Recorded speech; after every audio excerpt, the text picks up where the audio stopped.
pastors here, and it's awesome to have you with us. I want to say hello to those of you in our parent viewing area. It's a great option if you do have small children you prefer to keep with you during the service. I want to say hello to those of you on our online campus and our microsite. Awesome to have you participating with us this morning as well. And before we jump into the talk this morning, this is our week every year where we do something called the Legacy Offering.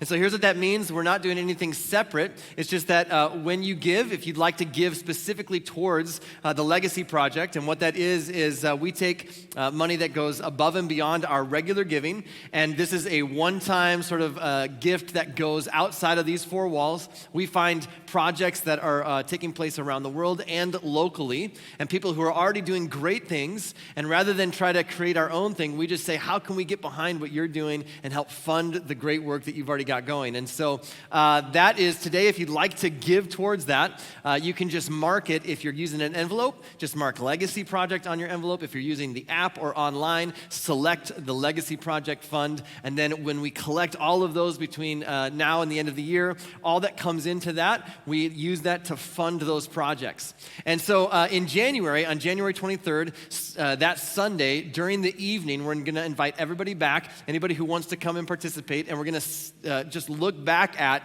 the year 2021 and celebrate all the projects that we were able to be a part of and walk through that together. And so kind of a year in review party that night. And so save the date, January 23rd, but that's what this is. That's what our Legacy Offering is. So when you give today, if you'd like to give above and beyond your regular giving towards the Legacy Project, you can mark that on your envelope or mark it on the website or in the app. Awesome. So today we are continuing our series, and we're actually wrapping up this series today. And I got to tell you, I read this story this last week about a roller coaster at Six Flags in Texas. This last spring in May, they were on the ride, and a sensor went off, a safety sensor went off, and it caused the ride to stop. In fact, we have a picture of this. They were stuck upside down for 45 minutes. This is not fun. And this is one of my biggest fears on roller coasters. I enjoy roller coasters, but I'm always afraid that it's going to just stop halfway and I'm just going to be stuck somewhere.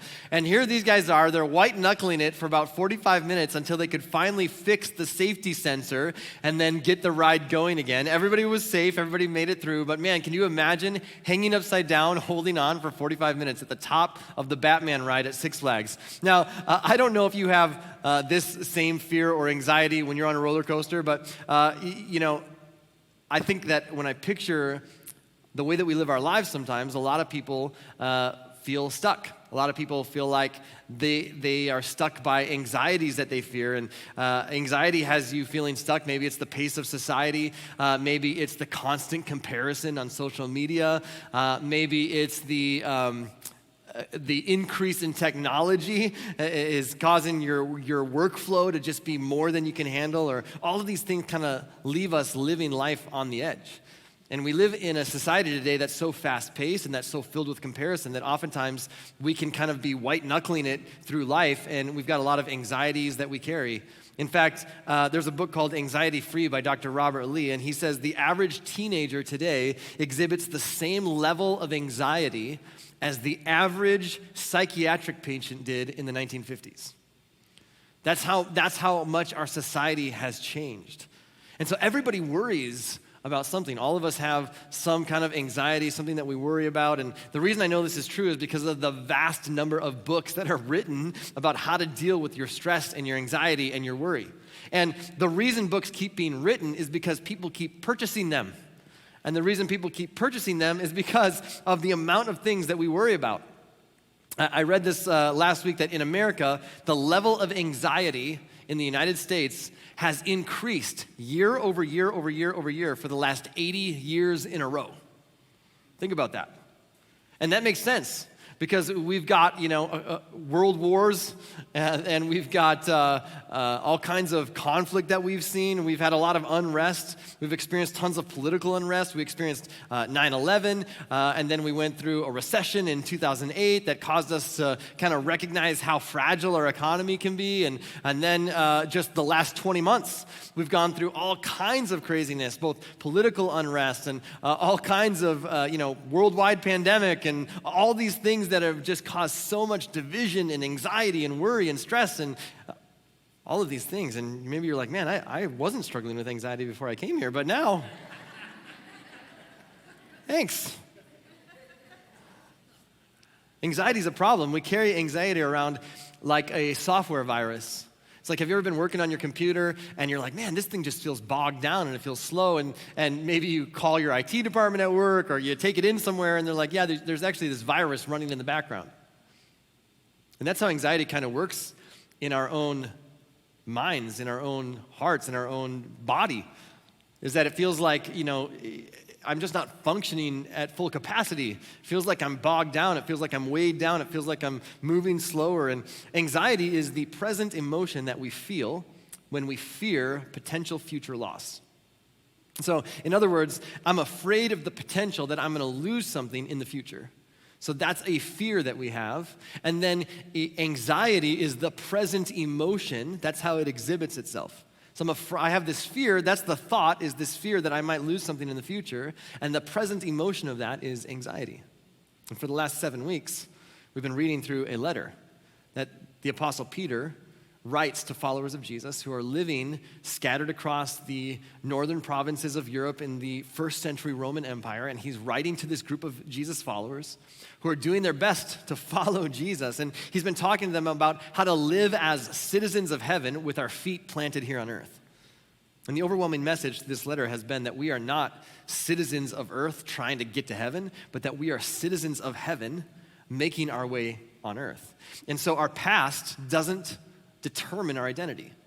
Our past behavior doesn't determine our identity. Our identity is determined by who God says that we are. But our identity, who we are in Jesus, ought to determine our future behavior. And so he's talking to them and telling them how we live here on earth makes a difference in eternity. And that means as citizens of heaven, we live lives that oftentimes look different than the way that the rest of the world lives. And for these followers of Jesus that are living in the first century in the Roman Empire, to follow Jesus means they could literally face imprisonment, arrest.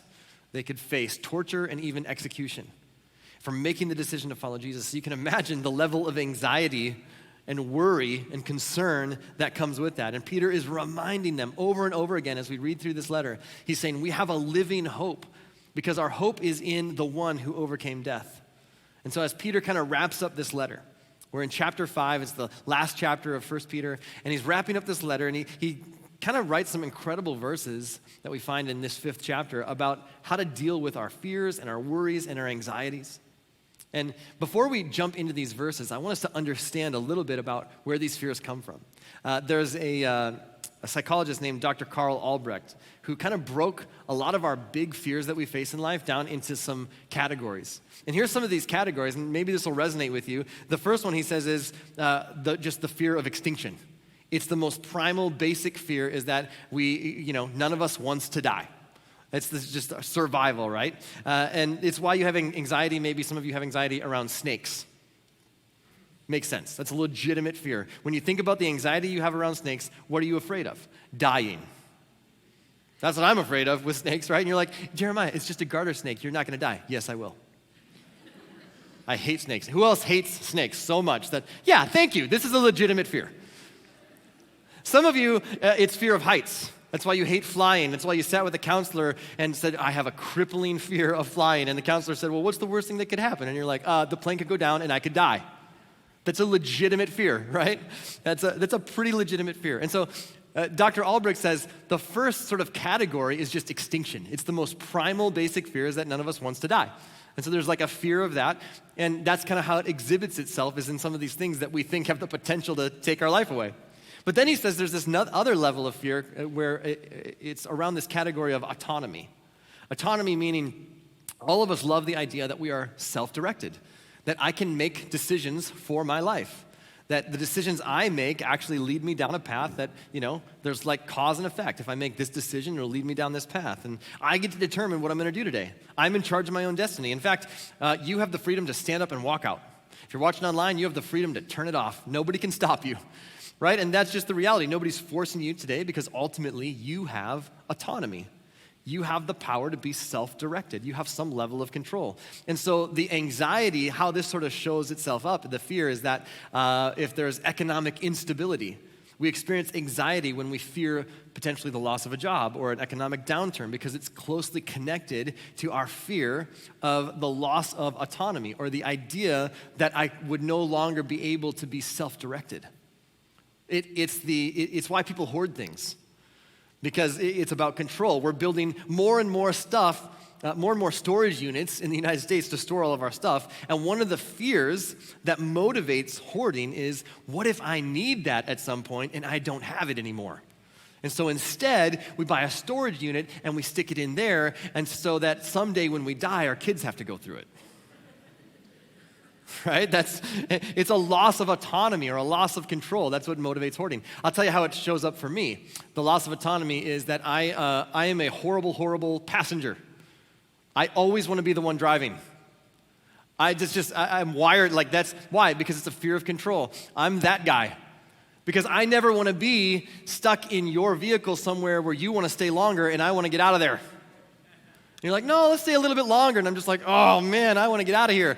So I'm just a horrible passenger, but ultimately, if you drill down on that, it's the fear of the loss of autonomy, that I might not be in control or be self-directed for whatever length of period of time that might be. And so it's a fear of autonomy, the loss of autonomy. And then there's this next level, and this is the fear of separation. It's the fear of being single or being alone, the fear of getting divorced. It's this primarily what motivates our anxiety around the fear of losing a loved one, that we would be separated from someone that we love. What would happen if he were to die, if she were to die? If I lose someone that I love, I don't know how I would handle that. I don't know how I would make it. This is one of the things that motivated the removal of monkey bars from playgrounds. Right? Because it's like, well, what happens to kids? It's like when I was growing up, those things were 13 feet off the ground and 6 feet apart, man. I'm telling you. But it was like, oh no, because parents today, they love their kids more. And so playgrounds are much safer now, you know. I think when I was a kid, like, we didn't have car seats. I think my car seat was like a phone book and a piece of twine. They were like, here, strap yourself in, you know. Now there's like 8 connection points and you keep a kid in there till you're 15. It's crazy. It's all about safety. But I don't know. It's this fear of separation. I don't want to lose someone that I love. And then one more level, and he says the last one is this fear of ego. That fear of failure, fear of being embarrassed, fear of being ridiculed, fear that someone wouldn't like me, fear of humiliation or rejection. And there's this great theologian from the 90s named Jerry Seinfeld who says that the two greatest fears of being human are the fear of death and the fear of public speaking. And he says that more common than the fear of death is the fear of public speaking. And so he says if you boil it down, people would rather actually be in the casket than speaking at the funeral. That's a weird way to look at it, right? And so as primal as the fear of extinction is, and as like basic as that is, that's not really a fear that we think of on a day-to-day basis as much as the fear of ego. It's much more complex and nuanced. It has to do with the thing that we fear most is not necessarily losing our life, but the fear of not really being able to live, not really living the life we want.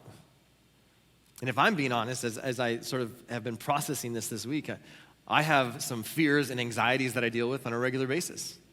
Not only the fear of losing a family member, that's a really legitimate fear, someone that I love, but also on a regular basis, the fear of, am I going to have enough to provide for my family? What happens if the economy takes a turn and I can't provide for my family?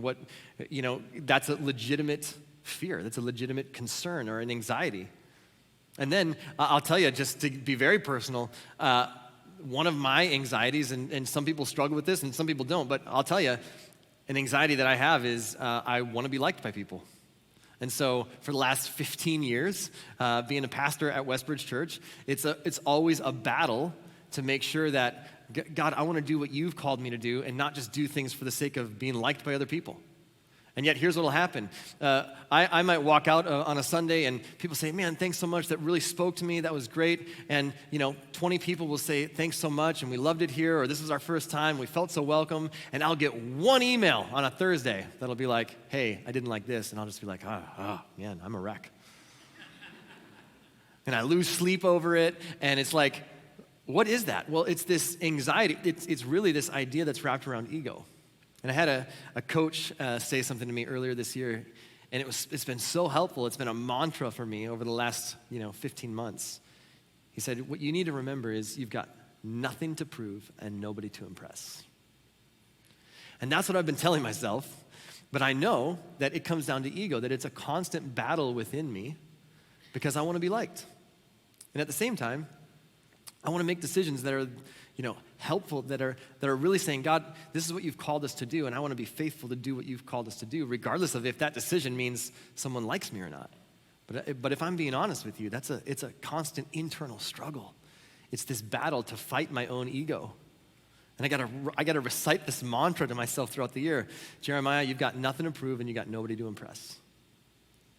Just do the thing that God's called you to do and leave the rest up to him. But it's a battle. It's a struggle. And these are very real and very present fears that fuel for all of us varying levels of anxiety. And while we're not the first ones to wrestle with this, and the specifics might change from sort of generation to generation, that emotion is something that we always wrestle through as human beings. And yet, we follow a humble Savior whose invitation is, come to me, all of you who are weary and carry heavy burdens, and you will find rest for your soul. And sometimes it's difficult to reconcile those things. And Peter writes this letter. And he wants to remind his readers, us included, that there is a way to deal with worry and anxiety and fear and sort of deal with that when they hit. And we don't have to become paralyzed by fear. We don't have to become crippled by worry, even when the situation around us seems out of control.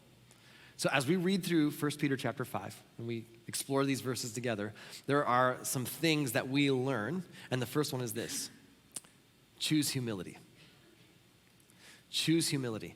Okay, well, what does that mean? This is a connection that we don't often make, but there is a huge connection between humility and anxiety.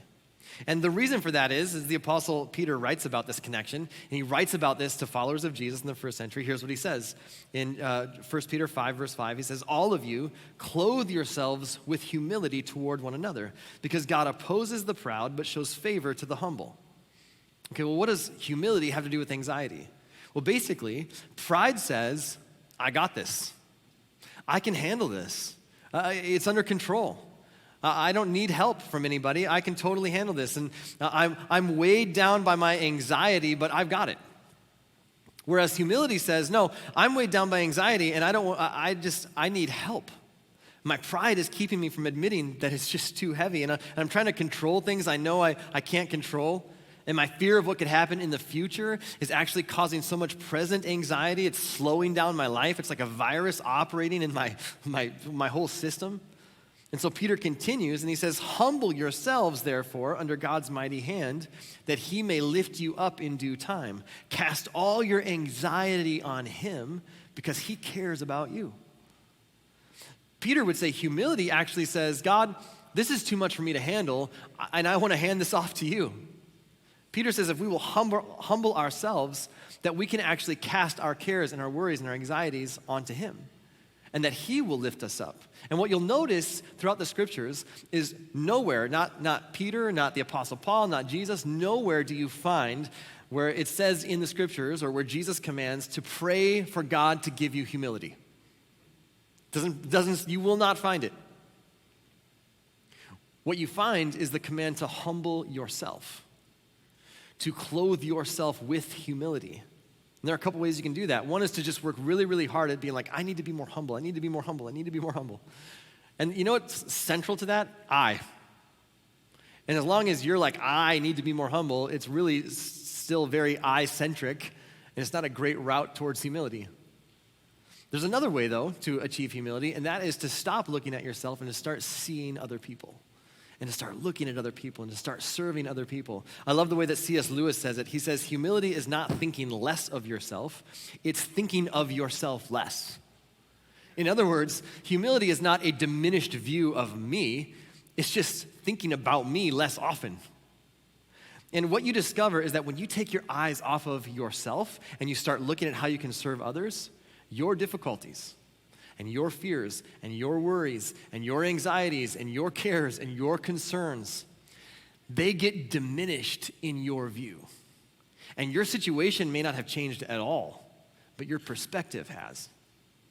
Because when you serve other people, it takes your eyes off of you. When you humble yourself, it releases you from carrying the burden of your anxiety. When you humble yourself and give that anxiety to God, Peter says, you feel lighter. He lifts you up in due time.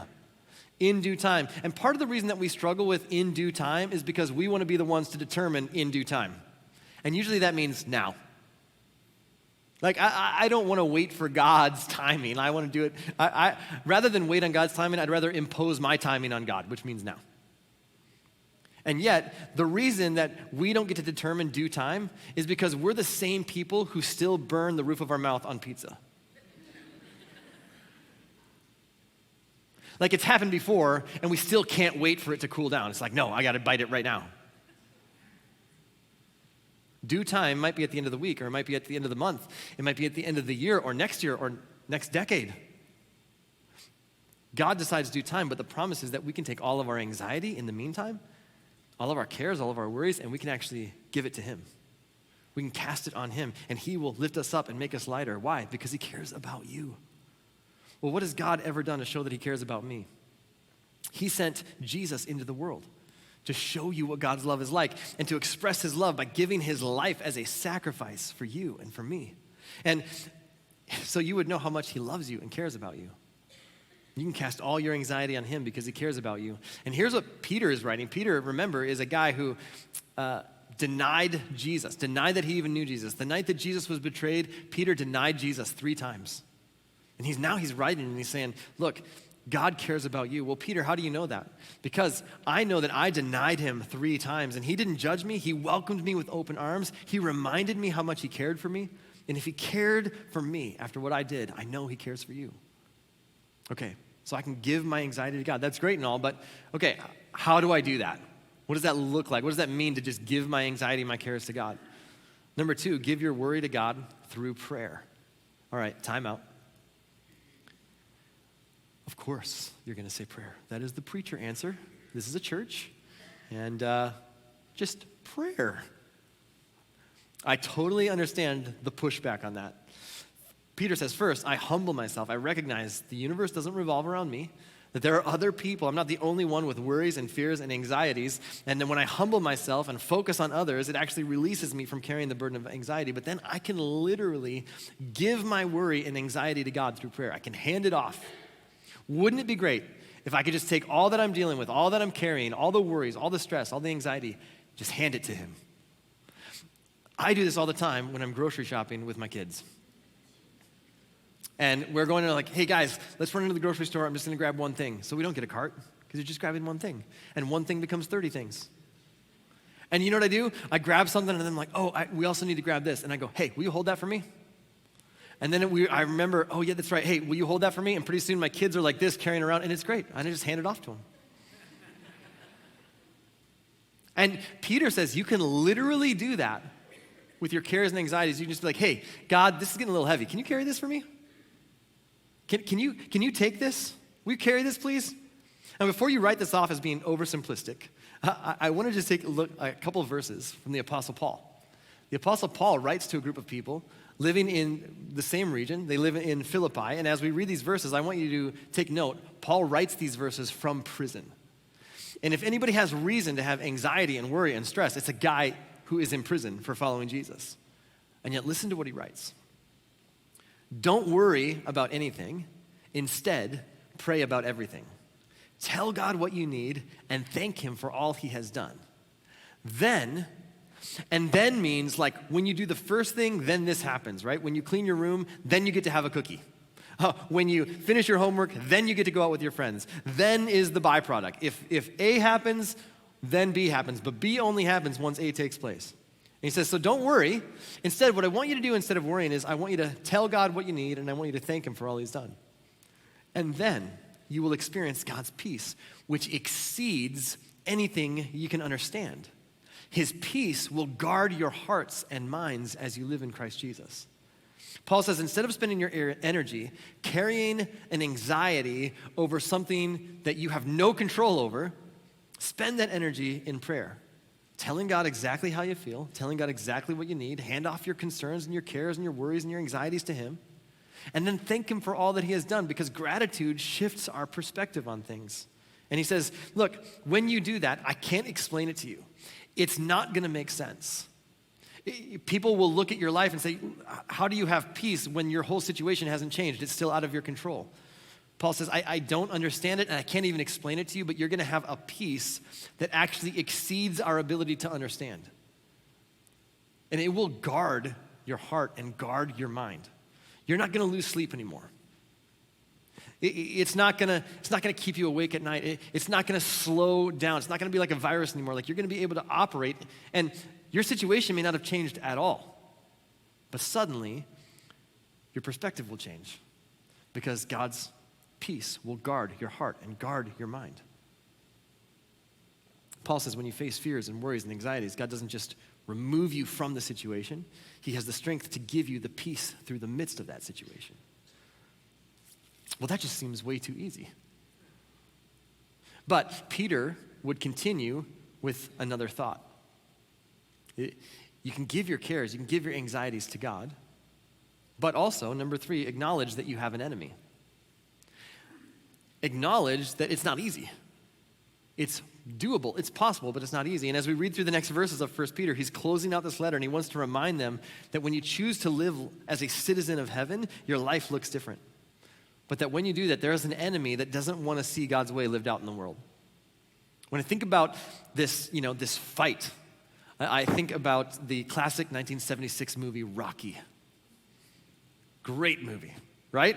Great movie, classic about an amateur boxer from Philadelphia who finally gets his shot at the heavyweight title. And so he faces Apollo Creed, the master of disaster, versus Rocky Balboa, the Italian stallion. Great nicknames. Classic movie, right? And anybody remember how many rounds that fight went in the original Rocky movie? 15 rounds. Fantastic. And it's amazing. And even though Rocky didn't win, he just inspired everybody. Everybody loved him, and it inspired so many people that they decided to make Rocky 2, Rocky 3, Rocky 4, Rocky 5, Rocky 6, Creed 2. I mean, it's amazing. I can't wait for Rocky 15. Sylvester Stallone's going to be like 112. So you're like, come on. It's absolutely amazing. It's why to this day, grown men walk around their house and go, yo, Adrian.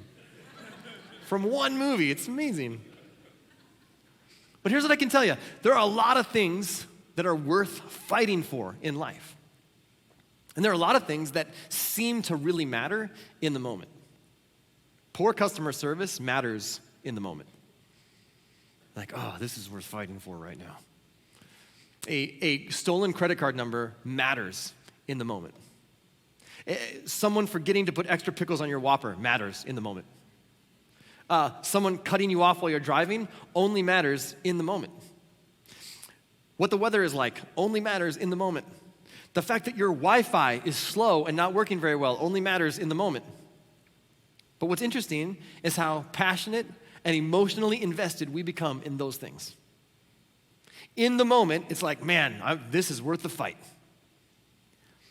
We're ready to fight because those things are important in the moment. I am begging you, don't waste your time, your energy, and your resources fighting things that only matter in the moment. Instead, here's what Peter writes. He says, stay alert. Watch out for your great enemy, the devil. He prowls around like a roaring lion looking for someone to devour. Stand firm against him and be strong in your faith. Remember that your family of believers all over the world is going through the same kind of suffering you are. Part of our anxiety is that we get focused on our own life, on our own world, on our own suffering, on our own fears and concerns and worries and anxieties, and we forget that we are part of a worldwide church, that we are part of a group of people all over the world who are following Jesus, who are experiencing things that we aren't experiencing, who are experiencing suffering to greater degrees than we are, that we are not alone, and that the church is bigger than any one of us. Do you know why we take this so seriously? Peter says, because we have an enemy. We have an enemy who is like a roaring lion. If you've ever watched like a safari on Discovery Channel and you watch like a lion who's like sneaking up on their prey, That's what it's like.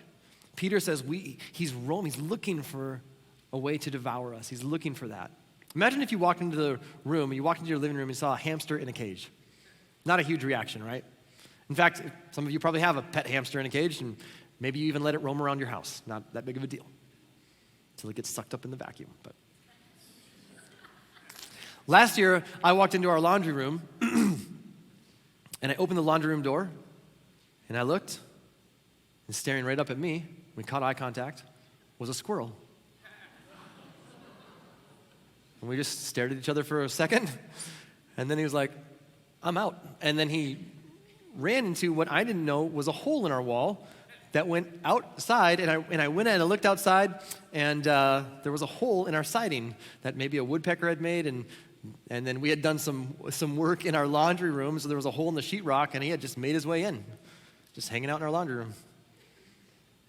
Bigger reaction than a pet hamster. Now imagine if you walked in and you found a raccoon with rabies. Bigger reaction, right? Now imagine if you walked into your house and there was a lion sitting on your couch full on Tiger King style. You'd probably run. That's a big reaction. And Peter is reminding us, look, we have an enemy who's like the lion, who wants to destroy us, and some of us live our lives like he's a cute little kitty cat on our couch. Peter says, whether we realize it or not, there is an unseen enemy in an unseen realm that we are fighting against. Now maybe you'd say this, I just don't believe that. And that's okay. And you don't have to believe that in order to be here and be welcome here and be a part of Westbridge. But let me tell you why I believe that. Not only because Jesus talks about it, and the Apostle Paul talks about it, and the Apostle Peter talks about it, and James, the brother of Jesus, writes about it, but also, I believe there is something called the power of darkness, because everywhere you look in this world, no matter where you come from, there's discouragement, and there's defeat, and there's depression on every continent on this planet. And the strategy that the enemy will use over and over and over again to try to defeat us is deception. He wants us to be deceived. He wants us to believe things that aren't true, which is why Jesus refers to Satan as the father of lies. See, the enemy wants you to believe that your past behavior defines you. That your identity is made up of the things that you've done. Wants you to believe that about yourself. The enemy wants you to believe that you don't have a purpose. The enemy wants you to believe that God's love isn't big enough for you. That, yeah, it works for other people, but it's not big enough for me. He wants you to believe that all that really matters is what happens today. He doesn't want you to think about eternity. He wants you to believe that you don't need other people in your life, that your life is all about you and your life revolves around you, and that you don't need other people in your life. And eventually that just leads to a lot of defeat and depression and discouragement. And the reason that we even started Westbridge Church was because it was so obvious that there was so much hurt and so much discouragement and so much defeat, and we wanted to be a place of hope. And Peter says, if you're going to do that, you got to acknowledge that there's a fight on our hands. And it's not a fight over things that matter just in the moment.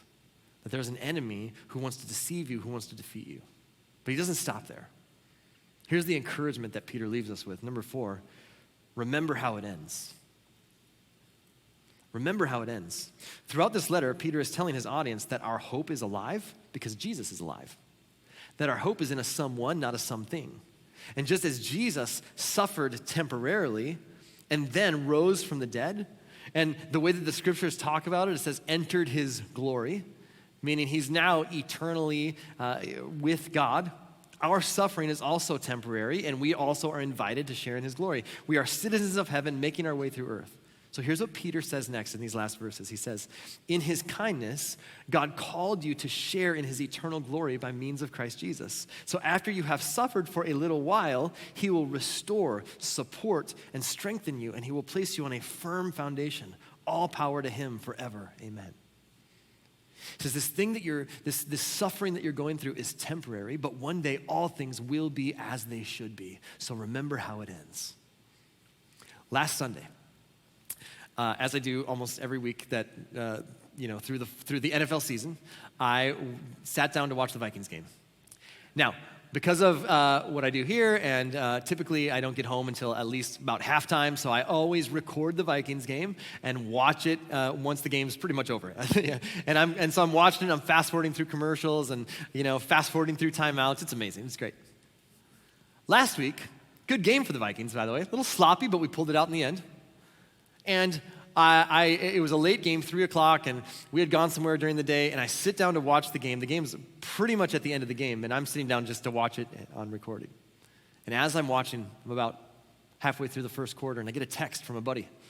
He goes, dude, I thought the Vikings were going to find a way to give it away, but they pulled it out in the end.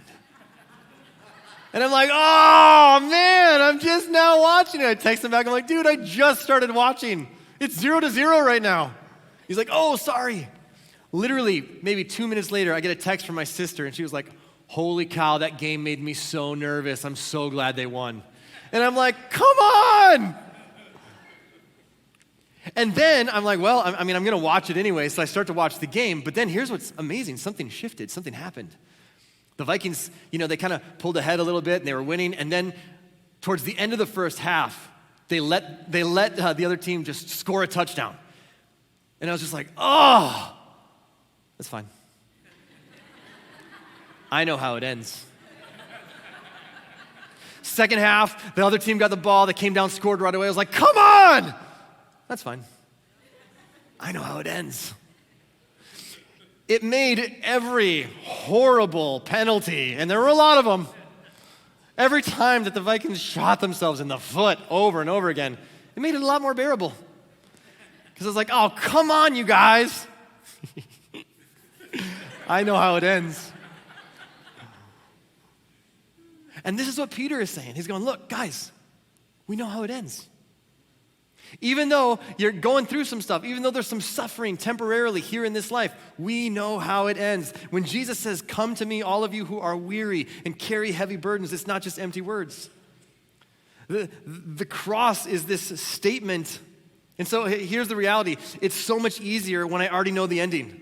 It's so much easier to endure suffering when I already know the ending. And Peter is going, look, after you've suffered for a little while in this life, he will restore and strengthen you and place you on a firm foundation. Eternity. One day, everything will be as it should be. We know how it ends, so you can endure. Two quick thoughts, and then we'll close. Number one, the cross of Jesus shows that he is willing to carry your worries. When Jesus says this, come to me, all of you who are weary and carry heavy burdens, it's not just empty words. The cross is a statement of empathy. It's a statement of sacrifice. The cross is a reminder that Jesus is willing to. That at the cross, he took our burdens, he took our sins, he took our cares and our worries and our anxieties on himself. You can cast your cares and your anxiety on him because he really cares about you. And the cross of Jesus is a reminder that Jesus is willing to carry your worries, and your anxieties, and your sin and your issues. But it gets even better than that. The resurrection of Jesus shows that he is capable to overcome them. The cross of Jesus shows that he's willing to, but the resurrection of Jesus shows that he's capable of. Bring your anxiety to me. I defeated death, Jesus says. And your anxiety will crumble when you realize I'm not only willing to carry your anxiety, but I am capable of overcoming it.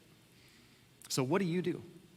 What do you do personally in the midst of anxiety? Are you worried about something that you don't have any control over anyway? Can worrying about it add a single day to your life? Will you carry your anxiety around like a burden, like a weight, like a virus, slowing and bogging down your entire system? Or would you be willing to cast your cares and your worries and your anxieties on the one who cares about you? And just say, God, I don't know how to deal with this. I'm going to hand it to you. And I'm going to thank you for the things that you've already done. I acknowledge that there's an enemy, but I know how it ends. So I'm going to hand this to you. And I pray that your peace would guard my heart and my mind.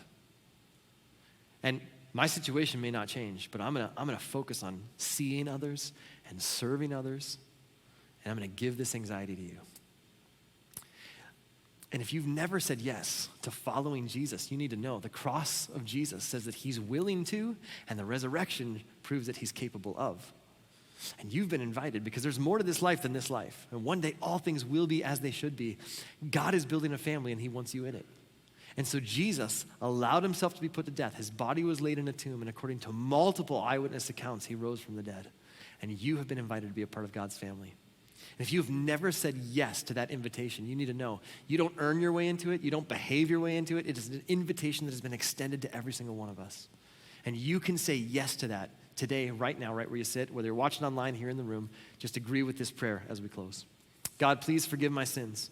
Forgive me for the times that I walked away from you, and I thank you that you've never walked away from me.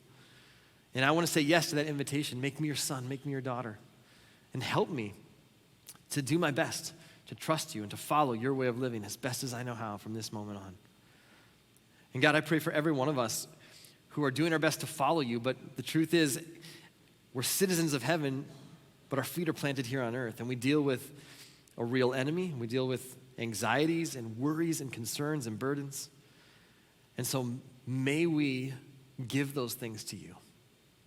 May we spend our energy not fighting for things that only matter in the moment, but may we just give them to you and say, God, let your peace guard my heart and my mind. And then, as citizens of heaven, may our lives here on earth make a difference. May the way that we live point other people to your love and to your grace. We pray this in your name. Amen.